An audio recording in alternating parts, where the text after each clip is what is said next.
સમાચારમાં વાત કરીએ કલોલની, તો કલોલ તાલુકાના નારદીપુર ગામે ભગવાન શ્રી રામજી મંદિરનો ભવ્ય પ્રાણ પ્રતિષ્ઠા મહોત્સવ ઉજવાયો. નારદીપુર ગામે 15 કરોડના ખર્ચના નિર્માણ પામેલ રામજી મંદિરનો ભવ્ય પ્રાણ પ્રતિષ્ઠા મહોત્સવ ઉજવાયો. મૂર્તિ પ્રતિષ્ઠા મહોત્સવમાં ભાગ લેવા માટે વિદેશમાં વસતા એનઆરઆઈ મોટી સંખ્યામાં આવ્યા હતા, તો ગ્રામજનો દ્વારા પ્રાણ પ્રતિષ્ઠા કાર્યક્રમ યોજવામાં આવ્યો હતો, જેમાં હજારો લોકો ઉમટી આવ્યા હતા.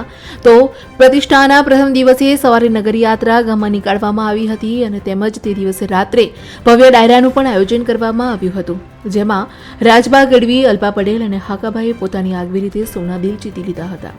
તો વાત કરીએ તો બીજા દિવસે તૃષા રામી, પ્રકાશ બારોટ, નીતિન બારોટ શોભાયાત્રામાં હાજરી આપી હતી. પ્રતિષ્ઠાના ત્રીજા દિવસે રાજકીય નેતાઓએ હાજરી આપી હતી અને રાત્રે રાસ ગરબા મહોત્સવમાં ગુજરાતી સુપરસ્ટાર એવા વિક્રમ ઠાકોર, કાજલ મૈરા અને જિગ્નેશ કવિરાજે પણ રમઝટ બોલાવી હતી. ચોથા દિવસે બપોરે સંતોના સામૈયા કરવામાં આવ્યા હતા, તો રાત્રે કિંજલ દવેના કંઠે રાસ ગરબાની રમઝટ બોલાવી હતી. પ્રતિષ્ઠાના અંત દિવસે મૂર્તિ પ્રાણ પૂરી પ્રતિષ્ઠા કરવામાં આવી હતી, તો અંકુટ ધરાવવામાં આવ્યો હતો અને રાત્રે રામલીલા મંડળ દ્વારા રામાયણ આખ્યાનનું વર્ણન કરી રામલીલા કાર્યક્રમ ભજવીને સમગ્ર મેદાનમાં રામ નામ નાદથી ગુંજી ઉઠ્યું હતું. સમગ્ર programme RJ Patel stadium Nardipur ખાતે કરવામાં આવ્યા હતા. રિપોર્ટર પ્રવીણસિંહ ઠાકોર, કલોલ.